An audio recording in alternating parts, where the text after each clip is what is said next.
elm rahat iş deyil. Dedik ki, elm öyrənmək də asan deyil. Yəni, insan bu elm öyrənəndə də səbirli olmalıdır və həmçinin əməldə də səbrə ehtiyac var, dəvətdə də səbrə ehtiyac var. Və ən çox, belə deyək, səbrə ehtiyac duyulan məqam dəvət məqamıdır. Dəvət məqamı ən çətin məqamdır. Çünki dəvət elmsiz olmur. Elm öyrənməlisən ki, dəvət eləyəsən, düzdürmü? Dəvət əməlsiz olmur. Əməl etməlisən ki, dəvət eləyəsən, düzdürmü? Sən dəvət eləsən, özün əməl eləməsən, nədir bu? O haqda da oxuduq hədisləri, insan danışır, amma özü eləmir. Keçən dərsdə bu məsələyə toxunduq.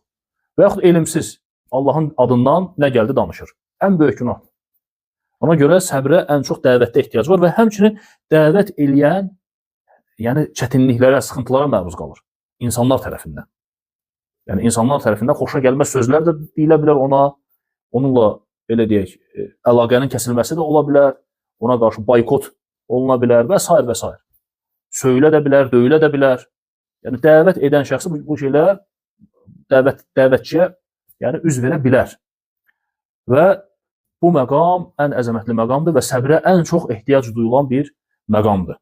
Və həmçinin dəvət nədir? Peyğəmbərlərin yoludur və Allah subhanahu wa ta'ala peyğəmbərlər haqqında bildirir ki, buyurur ki, bizə, yəni Quran-ı Kərimdə buyurur ki, yəni onlara da əziyyətlər verilib dəvətlərində.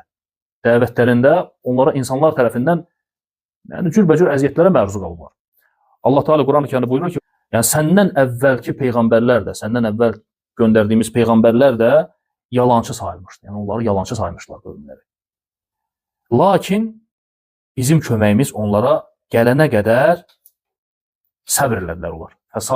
Səbr etdilər, kömək gələnə qədər. Yalançı sayılmalarına və onlara əziyyət verilmələrinə səbr etdilər. Deməli, bu səbr də peyğəmbərlərin yollarındandır, yəni peyğəmbərlərin əməllərindəndir. Dəvətdə səbr. Və Muhammed sallallahu aleyhi və səlləm dəvət edəndə onu yalanladılar, yalançı saydılar, yalançı da dedilər və həmçinin sehirbaz da dedilər, kahin dedilər, məcnun dedilər və s. İnsanların arasını vurur, insanları ayırır, cürbəcür sözlər dedilər, düşmənçilik elədilər. Və Peyğəmbər sallallahu aleyhi ve sellem yəni səbr etdi.